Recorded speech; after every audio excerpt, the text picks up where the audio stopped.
Welcome to New Life Live with host and founder of New Life Ministries, Stephen Arterburn. New Life Live is dedicated to transforming lives one at a time, thanks to the giving hearts of you, our listeners.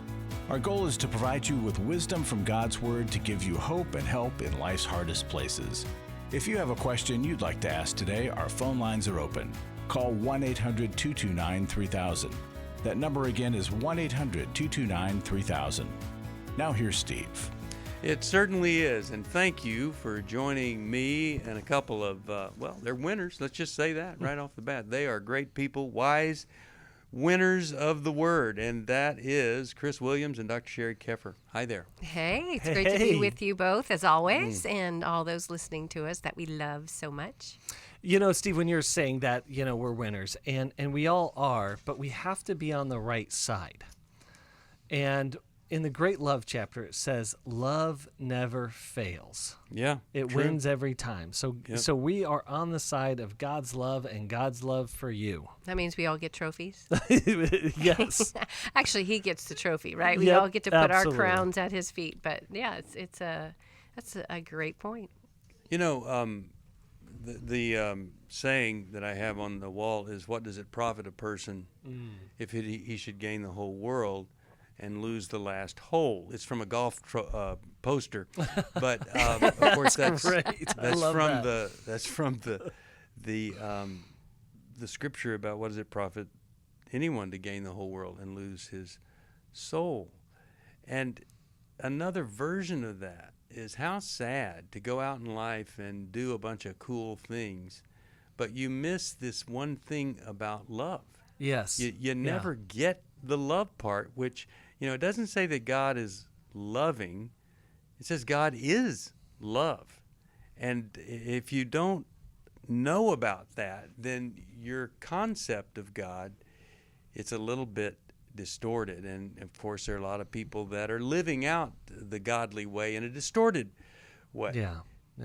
And so I think it's really good for everybody to kind of sit back and say, how am I doing in this area of love? Am I meeting it? Am I not? And I need to do something about that. And with that, where am I missing God's love in my life? How do I need to receive it? What do I need to open up to? Absolutely. And making sure that we're not in self-deception about God's love, right? Because God's love means I do the right thing. God's love means that I'm protecting the ones that I'm with. I'm protecting my spouse. I'm protecting our kids. God's love means that I'm honest with myself and I'm honest with others. I mean, just those three things. Yeah. If those emulated God's love, we probably wouldn't even need phone lines, Steve, because we'd be really living out who God is and Him through us. But it's that darn sin. It's those wounds of our life that the enemy just puts his crooked fingers in and rides us like a bull and ends up causing us so much pain. But we have choice in that. Yes. We choose to either move towards God and what is right, or to follow our hurt, wounds, addictions, and to cause a whole lot of harm. And as Jesus came in the fullness of truth and grace, we are here just to participate in that with Him. Bring your stuff to the light. Let's put it in front of the grace of God and some wisdom, and let's see what happens. And get a recovery group around you. Absolutely. Other people, the body of Christ around you. Well, we know this, that God loves you greatly. We know that sometimes God loves people so much, they put them in the path of this program, and something is said on that very day, and they go, wow, boy, did I ever need to hear that. Well, that's what I'm hoping and praying for you today. God bless you. God bless your family. And God bless your ability to hear the truth, even when it is a painful truth. We'll take a break. We'll come right back after this for more of New Life Live with Chris Williams and Dr. Sherry Keffer. Steve Arterburn here. We really do want this day right now to be the beginning of a holiday season for you that you'll never forget. Be the best one ever, no matter how tough. You take it and do the best you can with it and see what happens. It had become very apparent that some of the things I was involved with were taking over my life. In today's world, men are barraged with inappropriate content and images all day, every day. Some say that certain behaviors are just no big deal. It's just part of being a guy. But it's simply not true. It's a battleground for every man, and the opportunities to fail are everywhere. New Life's Every Man's Battle Workshop can help.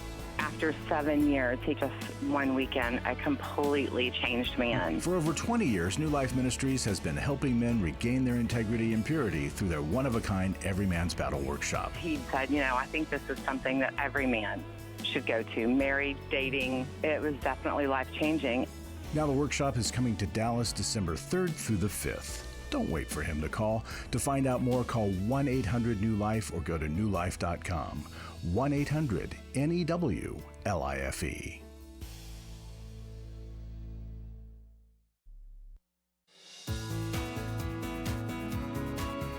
To find out more information about New Life or to order any of the resources mentioned on today's program, call 1-800-NEW-LIFE. Now back to New Life Live. We are back. Let's go to the phones. Let's see what we got here. How about we talk over here with Paul, Portland, Maine. He's calling from, and listens to this program on the podcast version. Hey, Paul, how you doing there, buddy? Paul? Getting by. How are you all? Getting by. Well, what's going on? So my question is, how hard should I fight my wife before I just give her the divorce that she wants and just do it amicably? I have a bullet point list of background information if you okay. want that. Here, if you don't mind, if we were talking with her, not you, but if we were talking to her, what do you think she would say is the biggest reason she doesn't think there's any hope for this thing?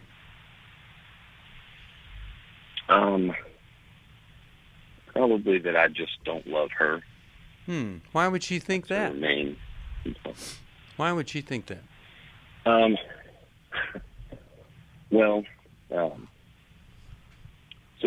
I've recently read How We Love, so I have a little bit of terminology, and essentially I think she is a vacillator, and I'm an avoider, and so we've been in this dance of just I don't know how to express,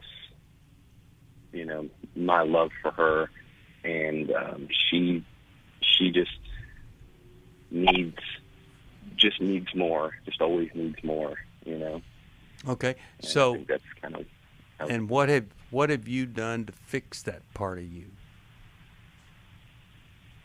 not nearly enough.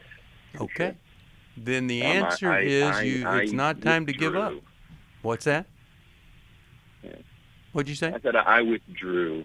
I withdrew as I didn't know what to do, and I wish I'd have found How We Love, the day it came out, obviously, but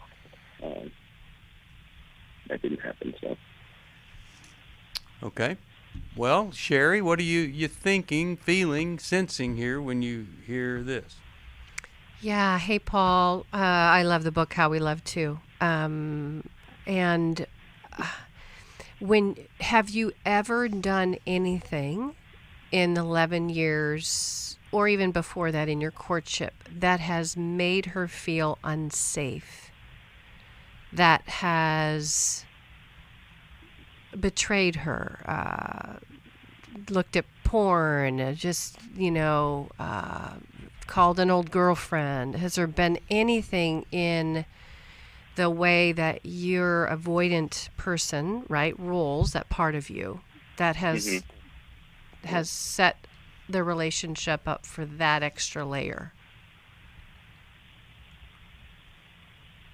Yes. Yeah. I mean, I've by no means been what I needed to be on my end, and I would never argue that point for a single second, and even I wouldn't have even before now. It's not like suddenly now, but I've done things that have made her feel betrayal. Absolutely. Okay, thank you for your And honesty. It helps us. It helps us really know how to help you better. Because one thing I do know about vacillators is, I'm telling you, they have their highs and lows, and I'm telling you, it can feel like riding a bull sometimes emotionally. So I can feel you in that camp. But they are also typically fighters that want to hold on. They're like the last one to go down, typically. But if there's been some betrayal, they will tend to move away, right? Because that's the ultimate of, you don't want me. They vacillate between that insecurity of, you want me, you don't want me, you want. But as soon as you add that piece, they feel unwanted and unloved, and they can give up. But for me, the first place I would start if I was with you both is working on repairing that betrayal piece. Working on mending that fence first, because she's got to feel safe with you. She has to know that she's safe. She has to know what the truth is. And that means you coming clean and getting on a different path of safety and sobriety, in not acting out of trying to numb out, right?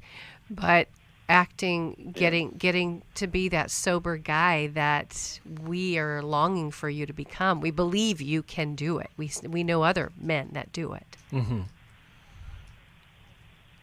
Okay, that's totally fair, and I see that, but I'm afraid at this point. So, like, background information is she's begun a relationship.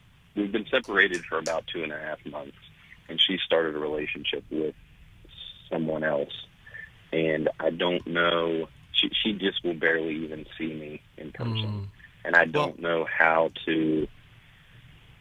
Sorry, go ahead. Well, I'm just going to say this. Even though she's in a relationship, you wouldn't want to use that as an excuse not to grow, whether this relationship survives or not. If this relationship is like many that occur while somebody's still married, it's got a lifespan of less than 6 months. Wouldn't it be amazing if you were the kind of guy that could welcome her back with character and understanding and acceptance? Let her betray you with this other person. You betrayed her. Let her do it, and let her know, even though you're in another relationship and you've given up on us, I have not given up on us, and here's what I'm doing. I'm going to this. I'm doing these things. I'm going to get better. I'm going to become the man that you always wanted. And whether you're going to be with me or not, that's what I'm committed to. And it would be very hard for that to not have an impact on her if after that she saw some things happening she's never seen before. I'll be real quick, in my book, Intimate Deception, Healing the Wounds of Sexual Betrayal, I work with wives just like your wife. There's a chapter in there that says, remember when sex was safe and skydiving was dangerous. And there's a movement. It's a shame movement. There's 3 of them. Some women, when there's betrayal, they'll become like a turtle and they'll pull inside. It's hyposexual. Some get hypersexual, like you're trying to get that person to not betray them anymore. But the third type is sexually reactive. And that means I've been hurt and I am going to either hurt you, I'm going to find somebody that's going to really love me. I'm going to this person's giving me attention, so that they move against the marriage.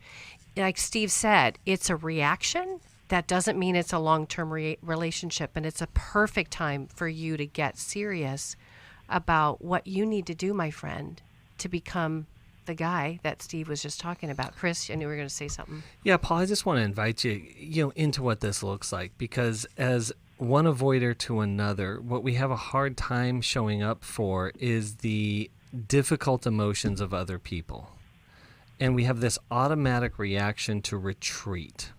And we think retreat is just protecting ourselves and not hurting anyone else. But the truth of the matter is retreat is an abandonment. And it's like the worst kind of harm that we can do to people, but we can't see it. So our work is to address our fears, is to strengthen our resilience to show up to difficult things and difficult conversations, and sometimes difficult people and circumstances. And even feel, Chris. Feelings can feel lethal to avoiders. It's Exactly. like, I don't want to go there. And that was my hunch about the acting out, because we don't like our feelings, so we can numb out. Yeah, and that's the thing is, so us avoiders take our internal experiences, and that's where we become very vulnerable to very, what I'll say, unholy or nasty medicators like pornography or other things like that. And so your work is to be able to show up. And so you're going to start. While I do that work, should I just go ahead and proceed with giving her the divorce and just understand that if that's, if I work on myself and, it can be undone and just move on with that though, or... But why? Is that try to drag that out? Is that come in defeat, my friend? Is that because you feel defeated, like you've lost, that there's another man now, and so I'm going to throw in the towel? Where does that come from? When we're fighting for you to fight, what is that about? I think it's, I don't know. It's her unwillingness. I think that she won't even hardly speak to me, and it just. But she wants to move forward with the divorce. Sure. So here's my she'll speak with me. Here's my suggestion, and it's purely for you and in your recovery from avoidance. Because avoiders, we tend to punt the ball on decisions. You're going to make a decision, and you're saying, I'm not going to decide anything about this divorce for the next 6 months. You can live however you want, because I can't control that. But I'm going to go work on myself, and I'm going to get into an every man's battle, and I'm going to go to the emotional freedom workshop. I'm going to start seeing a therapist. I'm going to start working on me and doing the work on me, because I know that I need to be in a clear headspace to make such a life-altering decision. That was pretty good counsel. What do you think about that? That's pretty helpful. I Thank know. you very much. I appreciate your time. Yeah. And no matter what, I think, it'd be hard for her to ignore that. And man, I just don't give up on this yet, and do whatever you can do. We'll talk about some of those options off the air. I'm going to send you The Soul of a Hero, because there's some great stuff in there about building a character of a man beyond all those addictions and struggles and unfaithfulness. Really can make a difference here. So I'm going to send that to you. And I want to say, kind of to hope for his heart, and I'm not saying all vacilators are this way, but one of their vulnerabilities is fantasy or idealization. And, so she's in a fantasy relationship right now. It's really not real. But what is captivating to them is a real person who has made real change, because it's not fantasy, it's the real deal. And that's really what they're looking for, is safety and trust, and you're going to be there for me. So, well, I'm an avoider. That isn't an official category, but it's got some vacillator and avoider in there. And I know how difficult it is to come to this conclusion that what I feel like I want to do might be exactly the opposite of what would be helpful to do. But then once you get that, then you can start to ask some people, what would you do? Or how do you see this? And when that person has dealt with more than kindergartners, they've dealt with adults like us, they're counselors, they've been trained, then you can gain some insight. I intend on getting that insight tomorrow morning at 9 a.m. with Charlie. If you don't have a Charlie, you need to have a Charlie in your life. I believe that. A coach, a counselor, somebody, a sponsor, mentor that takes you out of all of the things that you feel and get down to the things that are best. You want to feel good right now? Most people do. How about feeling good about yourself tomorrow? That's going to eliminate some things that could make you feel real good right now. You have to think long term. Life in this world is a chess game, and a lot of people are just playing checkers. You got to think way 3, 4, 5 moves in advance here. Not just how am I going to jump across this or jump back over there and avoid the whole thing altogether. And that's my board game analogy for the day. We'll take a break. We'll come right back with more of New Life Live. If you need some help, 1-800-NEW LIFE. We'd love to help you. And that's also the number to call if you could help us. Great time to be generous, and we hope that you will be.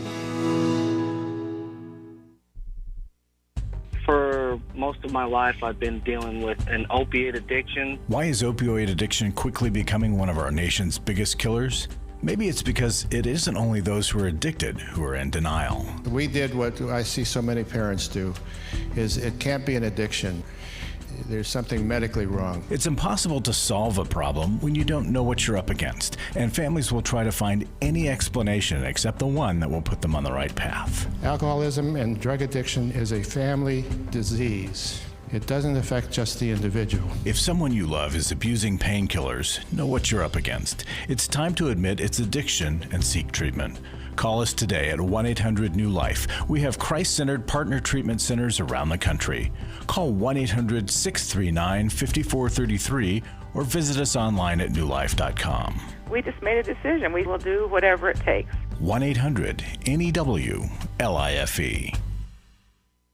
Hi, this is Steve Arterburn, and for 30 years, New Life has been the most trusted name in Christian counseling. I'm an addict, and I'm trying to get God in my life again. You seem to be able to get to the crux of a problem quickly. Our Christ-centered treatment programs can help you break free to embrace all that God has for you and your family. I just want to thank you guys for bringing me to a relationship with Jesus. There really is help for marital problems, depression, addictions, panic attacks, and feelings of hopelessness. I came back with so many tools to help me prepare myself to fight this struggle and this battle that I have every day. You can start living again today, living the life God intended for you. Help is available at 1-800-NEW-LIFE. They did care, and they did follow up very lovingly, and it made all the difference in my life. Call us at 1-800-NEW-LIFE. Someone who cares is waiting at the other end of the phone. God can open the door to a better tomorrow right now. Just call us at 1-800-NEW-LIFE. 1-800-639-5433.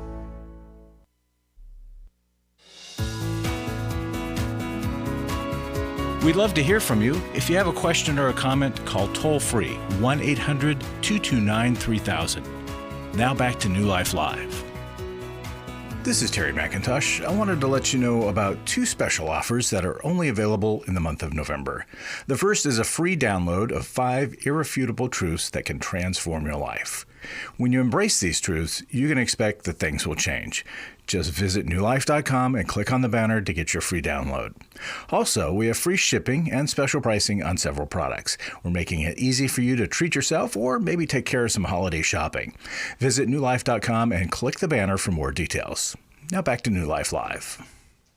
Well, we are back, and really glad that we were able to talk with that last caller, and I hope and pray that that said something to some of the others that are listening.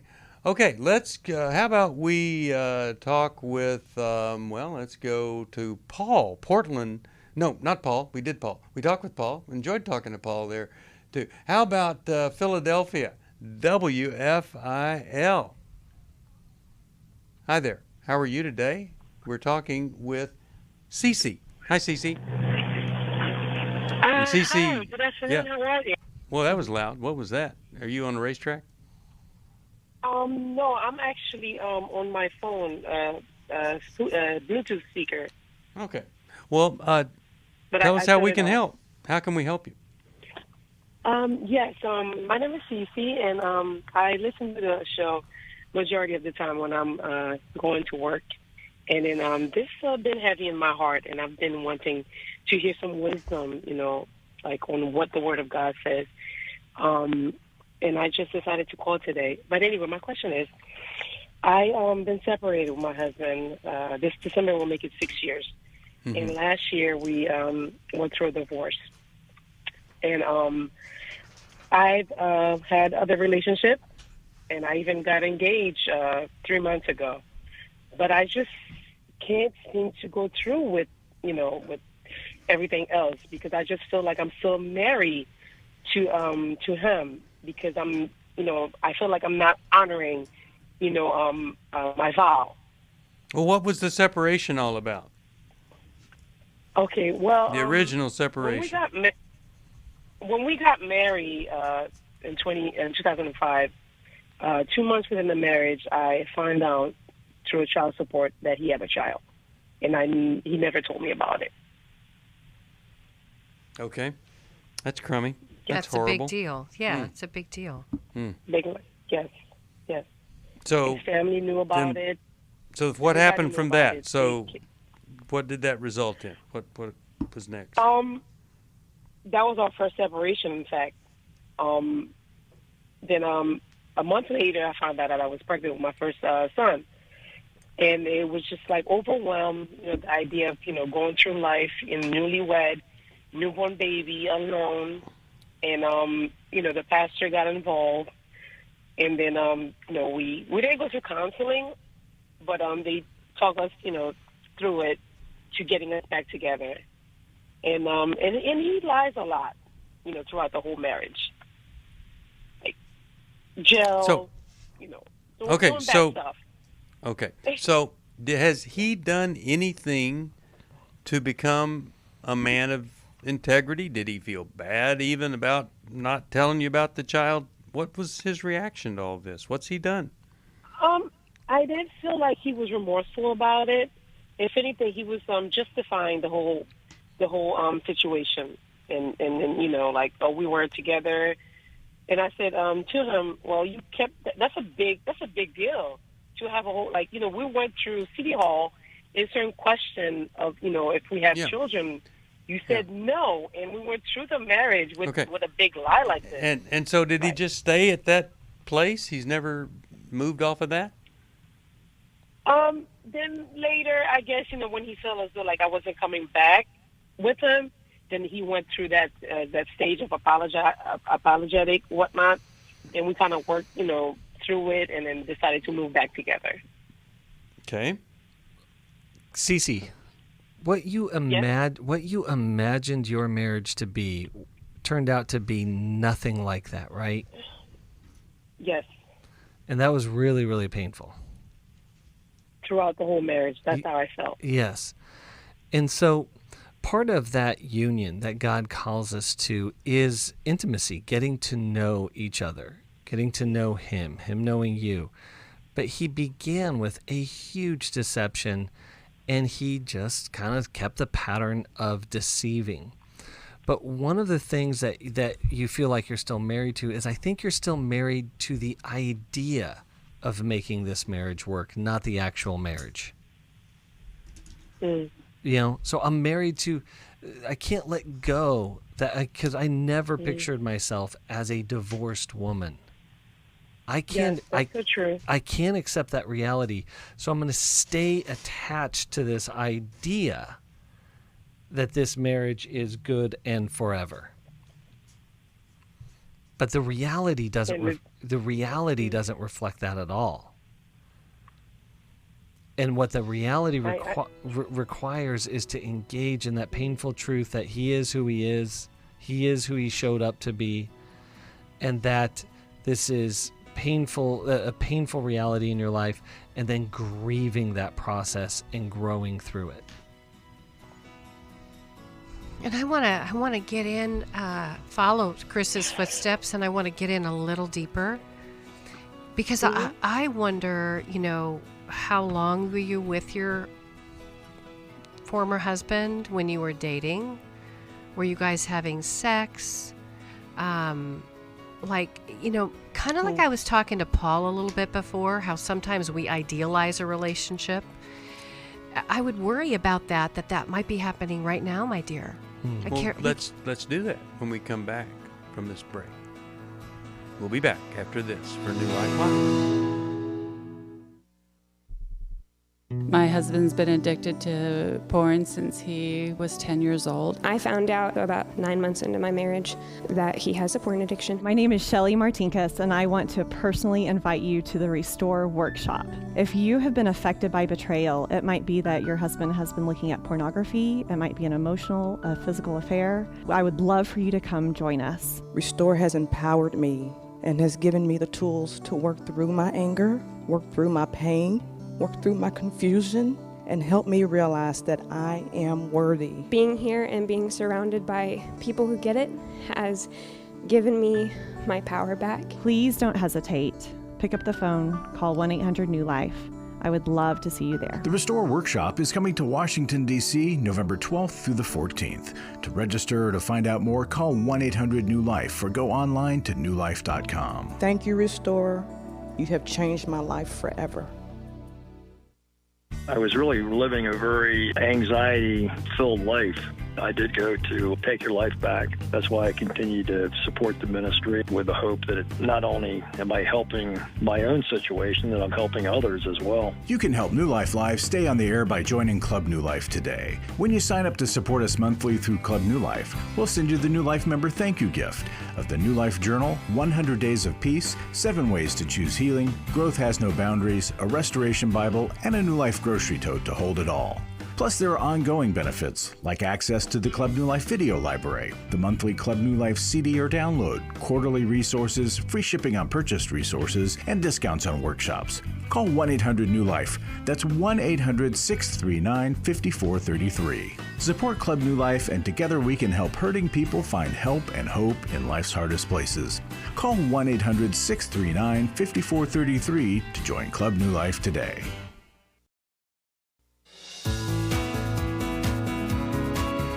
We're glad you joined us for New Life Live. To be a part of the program, call 1-800-229-3000. Now back to New Life Live. We're back, and we're back with you. I'm glad that you're here, and we're just having a few little, Cece's on, and Sherry, you wanted to cover a couple more things there with Cece, didn't you? Yeah, so I know I'm asking really personal information, right? But that's why we're here. No, that's fine. That's fine, because I just need to, move on past this. And then, really, yeah. Yeah, so were you guys sexual before you got married? Yes. Okay. And then fiance, is there sex in that relationship? Well, we're not living, he's living abroad. He's actually in Haiti and I'm in the United States.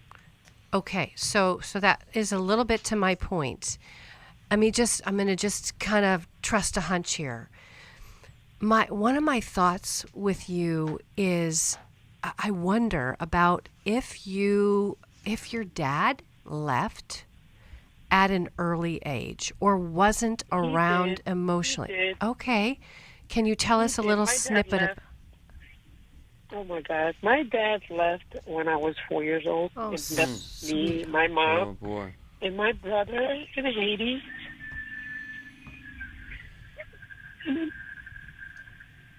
Came to the United States.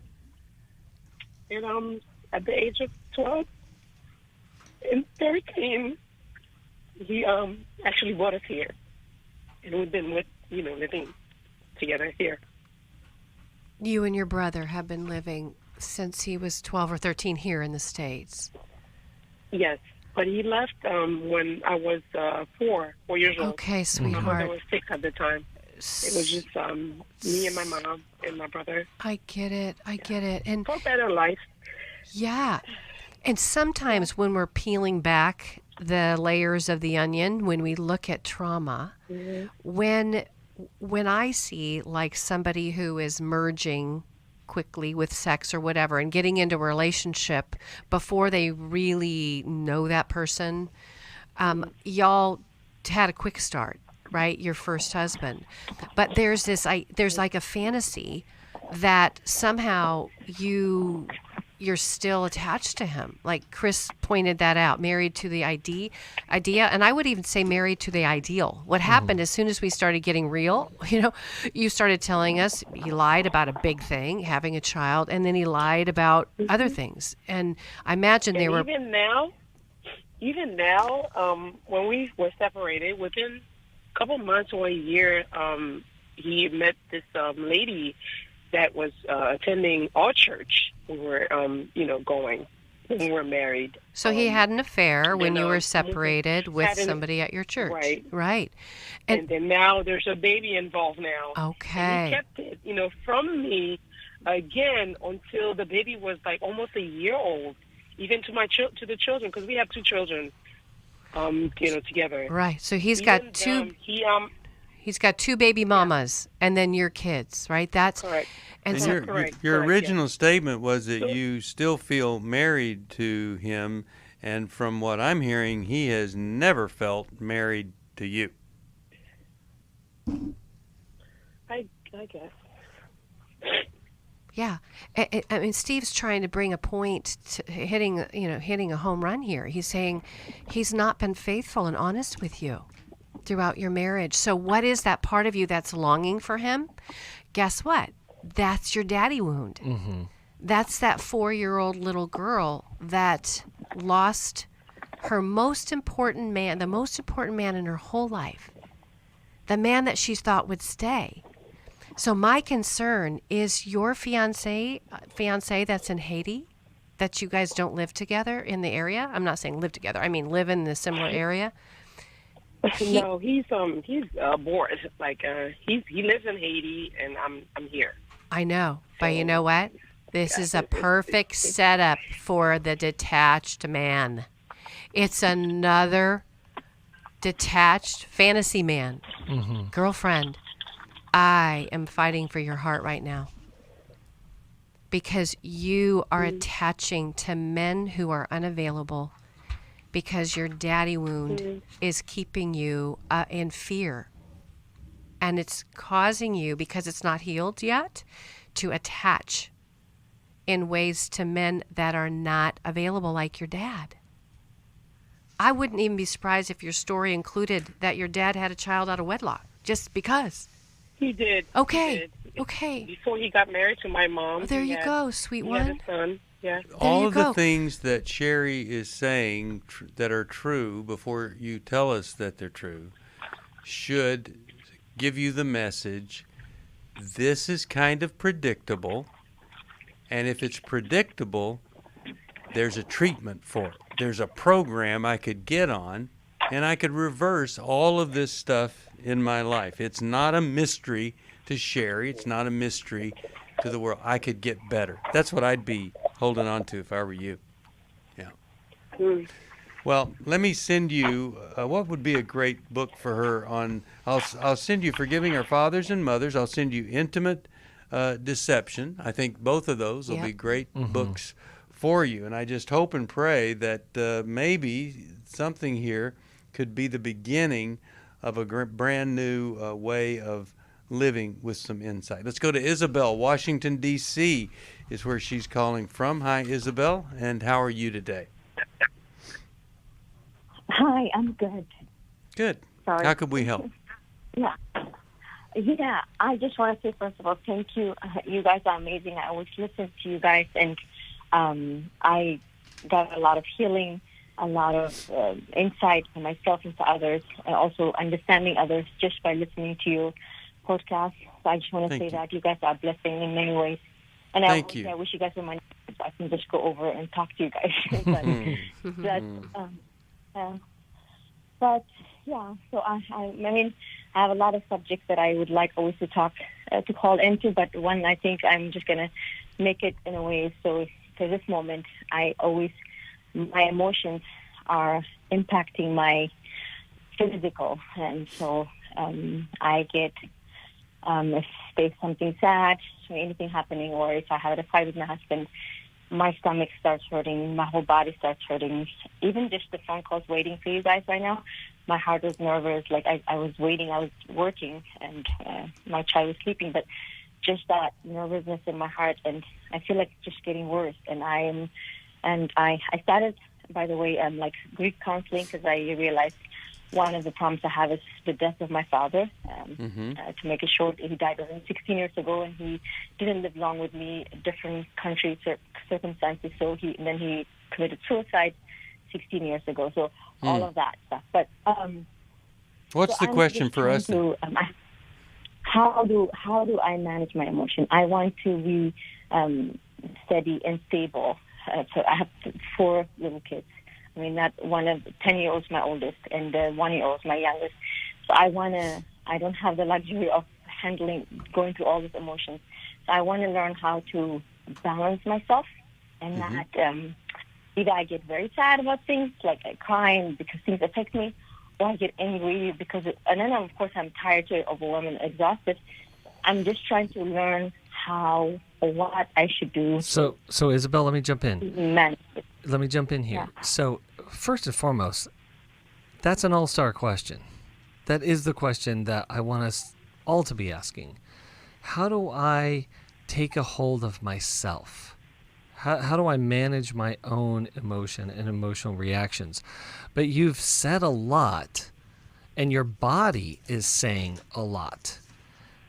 And Sherry took a guess. I'm going to take a guess here, is that, Isabel, you grew up in an environment that was very chaotic. Does that ring true? I guess kind of, yeah. It was, yeah. That is so confusing. And what people said they were doing, they weren't doing. They were doing something different. Things were changing all the time. People were coming in and out. Changing all the time. Yeah. And so you weren't able to, and you had no one there for you to help you understand what you were feeling, to help you understand what you were going through, and what to do with all of those things going on inside of you. And so it kind of like stirred it up. And there's like, if I think about it, it's like your emotional world is like walking into a warehouse of fireworks with a match, with a lit match. Mm. And so it's exploding all over the place. And you're like, man, I can't get a hold of this. Yeah, because no one got a hold of you in your experiences and showed you and paid attention to you, showed you what you were feeling, but also showed you what to do about it and what you need and how to calm and how to soothe and how to connect through all of that. So there is a lot underneath all of that in the question that you're asking, but I just want you to know that you are asking the right question. And the first thing to do that I'm going to do right before we head to the break here is I want you to eliminate a phrase from your life. I didn't hear you say it, so you may not have it, but just in case, is he or she made me feel. Okay, no one makes you feel anything, and so we're going to recover your emotional life back to you. But before that, we got to head to a break. We'll be back right after this for more of New Life.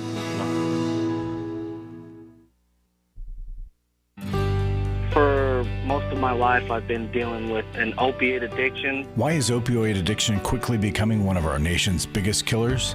Maybe it's because it isn't only those who are addicted who are in denial. We did what I see so many parents do, is it can't be an addiction. There's something medically wrong. It's impossible to solve a problem when you don't know what you're up against, and families will try to find any explanation except the one that will put them on the right path. Alcoholism and drug addiction is a family disease. It doesn't affect just the individual. If someone you love is abusing painkillers, know what you're up against. It's time to admit its addiction and seek treatment. Call us today at 1-800-NEW-LIFE. We have partner treatment centers around the country. Call 1-800-639-5433 or visit us online at newlife.com. We just made a decision. We will do whatever it takes. 1-800-NEW-LIFE. Hi, this is Steve Arterburn, and for 30 years, New Life has been the most trusted name in Christian counseling. Your ministry has saved my life. If you struggle with emotional hurt, family or marriage problems, the pit of depression, or the pain of addictions, we can help. I'm down 100 pounds now from what I was. You guys are awesome. You are a blessing to America. Our treatment programs provide clinically appropriate solutions from licensed professionals, all in a biblical framework. I have had problems with alcohol. I think God has ordained this place to be His. You don't have to be a prisoner of your pain. Help is available at 1-800-NEW-LIFE. She tells me that I'm a new man, and I feel like a new man. It worked for me, and it can work for them too. This time it is different. If you're ready to take the first step toward genuine spiritual and emotional healing, please call us today at 1-800-NEW-LIFE. God can open the door to a better tomorrow right now. Call 1-800-NEW-LIFE. That's 1-800-639-5433.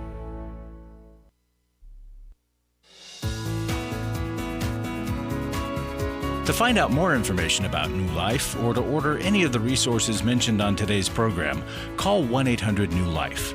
Now back to New Life Live. We're back. We are talking with Isabel, or we were talking with Isabel before the break. Anything else you guys want to say to Isabel? Well, I think that where I was really going is it's going to take a lot of, for you, Isabel, internal work to go into yourself and into your story and figure out how those fireworks got there and how they're triggered, and then be able to extract them out through some good trauma recovery work. It's so interesting, Chris, that you use the idea of fireworks with a lit match. And to his point, Isabel, when your body starts showing signs like that, it's almost like your body is saying, I'm too full. I'm on tilt. There are actually too many fireworks in here for me to be able to manage them. And one of the things that takes the power away from fireworks is actually a room that doesn't have any oxygen in it, because fire needs oxygen to actually burn. But that's the thing that makes it so counterintuitive to go do the work. Because, you know, when you're in an airplane and you got 4 kiddos, I can just imagine you, Isabel, being on a plane and the mask drops down and they say, you know, if there's problem with cabin pressure, you know, put your mask on before you put it on your kids. Well, that would be the greatest dilemma for any mom of 4, but they do that for a reason, because they want to make sure that you're safe, you're hemmed in, you're secure, you're getting the oxygen you need so that you can care for your little ones. Well, trauma requires you getting in and working with someone like Chris said, but it's basically dealing with one firework at a time. You don't have to deal with every single one in the room. There could be 50 of them in there. But you have to disable that one. You have to clean it out. You have to do the work. I do this with EMDR. And when I'm with people, I'm movement desensitization reprocessing. In the room, there's tears coming down their cheeks. There's words that they've never said before. There's pain that they're attaching to. They can't relive it. You can never relive what you went through. You went through it one time, but it's gotten stuck in your body. And being able to release that, I see people every week that get rid of body symptoms because they're dealing with the firework and they're taking the oxygen out of it, and that's what good face-to-face trauma work can do. It's not a book to read. It's not a simple little I can just pray my way out of these bodies. Your body needs a dumping ground, and I call my office a sacred dumping ground. Yeah. That, all right. Yeah. I'm so glad that you called us. I'm going to send you Healing is a Choice. I hope that that's going to help you. I'm also going to ask you to come and join us for our Emotional Freedom Workshop. Be so good for her. It's online. I'll get you a scholarship. Just because you called us, Isabel, I want to give that to you. I don't have a lot of time, but I do want to get to one final call with Carol in Minden City, Michigan, listening on Sirius XM. Carol, I don't have a lot of time, but I bet I could get to your call. How could we help today? Oh, I hope so. Thank you for taking my call. Sure. I have a question about how to know if you're codependent or not. Okay, give us what you would be codependent on or over, or any detail there. I don't know. That's the thing. That's the thing that I talked to a friend that belonged to Al-Anon, but my husband doesn't drink alcohol, and she said, well, you're codependent about some of the things I was talking to her about. So what does your husband do that bothers you that you want him to stop? Smoking cigars. Okay. Okay, when he smokes cigar... Does that have anything to do with it? Yeah, when he smokes... Yeah. Well, hold on. We got to see this first. When he smokes a cigar, what happens inside of you? I get emotional like he's going to die from it. So you get really scared and sad. I think so, because my dad died when I was 11, and the emotions are welling up right now. And yes. I didn't plan on that. I know. We don't plan on it, but it plans on us. And so codependency is when our state of being is determined by someone else's actions, behaviors, or words. Now, I'm not trying not to bug him. I know. He told me that. He told me if I didn't bug him, he'd probably quit sooner, but he never did. It's been like 8 months. But you know, there is a little 11-year-old inside of you that is panicked. Mm-hmm. Every time your husband smokes a cigar, there's a little 11-year-old that starts tugging on you saying, oh, he's going to die, just like Dad did. And that 11... It was a heart attack. Yeah. That little 11-year-old is actually driving your bus right now. Because, yeah, she's afraid. And that makes you afraid. And that's where the trauma work starts.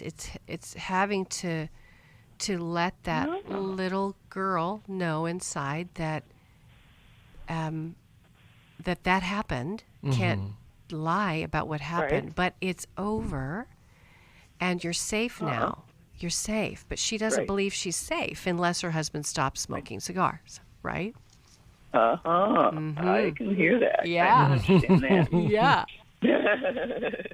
Love it. That's what I was going to say. That's what insight sounds like. When you have insight, right? Even today in this call, you went to a place of tears, you connected with the pain, and then you giggled when the truth came in. Yes, and it's the gift of codependency because we're all codependent because we've been affected by relationships one way or another. But how? Okay. So yeah, but what we want to be able to do is take back control over our own state of being. Yeah. So there are other things to do when somebody is smoking a cigar and you don't want them smoking a cigar. It's to engage them in other activities where cigars are kind of difficult to smoke. There are ways to support them and love them and go with what he says. You give up the excuse me, bless me, or whatever. You give up the criticism. You give up the criticism, and you start helping him to see the good things about his character and his nature, and just see if that kind of approach doesn't work better. And sharing what you're scared of. I'm afraid you might die because my dad died at 11. Usually gets more ground than trying to control somebody. Don't smoke. Like you bring your vulnerable heart to them. Yeah. And in the meantime, try to find we'll try to find a great counselor for you to help you with that. I think Emotional Freedom Workshop would be great for you. All of those things. The book that we did, David Stoop and I did, Take Your Life Back, it is a codependency book. It was called My Side of the Street to begin with, but we ended up naming it Take Your Life Back. And so I don't want your relationship to die because you're afraid of your cigar-smoking husband dying. That's what you can be free from. All right, well, we're out of time. Thank you for joining us. If you need some help, it's 1-800-NEW-LIFE, and if you can help us, it is the same phone number. We love hearing from you. We love knowing that something we've done has made a difference. And all of you who support us, you are making a huge difference in this ministry. We are excited about our future. We have never, ever had the kind of support we do today, never had the kind of talent in this organization that we have today. The future is bright. We just want you to fuel that bright future by supporting us the way we've always been partners with our supporters from the very, very beginning. Bless you. Thank you, Chris, and thank you, Sherry Keffer. Don't forget her book, Intimate Betrayal. I mean, it is, I'm sorry, that's not it. Intimate Deception is the actual title. How did I do that? Anyway, it's a good one. Call us, 1-800-NEW-LIFE. Thanks for listening. We hope this program has helped you by giving you insights for handling the challenges you face in your life. We want you to know that we're here for you, but you also need to know that New Life Live is a listener-supported ministry. To make your donation or to get any of the resources mentioned on today's program, call 1-800-NEW-LIFE. That's 1-800-639-5433, or write to us at New Life Ministries, P.O. Box 1029, Lake Forest, California, 92609. Please join us again on Monday for New Life Live. Hi, thank you for watching New Life Live. You know, New Life Live is a Christian counseling program where we deal with the hard questions about life, relationships, kids, free choice, freedom of will, whatever. It's all right there on New Life Live every day, every weekday, 1 p.m. Eastern, 10 a.m. Pacific. If you want to call into the live broadcast, you can find the schedule on newlife.com or click the social media link right below. You can see every episode of New Life Live on the New Life YouTube channel. Watch it with a friend, watch it later. Be sure to subscribe and hit that bell so you'll never miss another episode. So if you want to listen on the go, download the app. The link is right below. And I hope if you need some information, if you want to get some help, you'll call us at 1-800-NEW-LIFE. And I'll see you next time.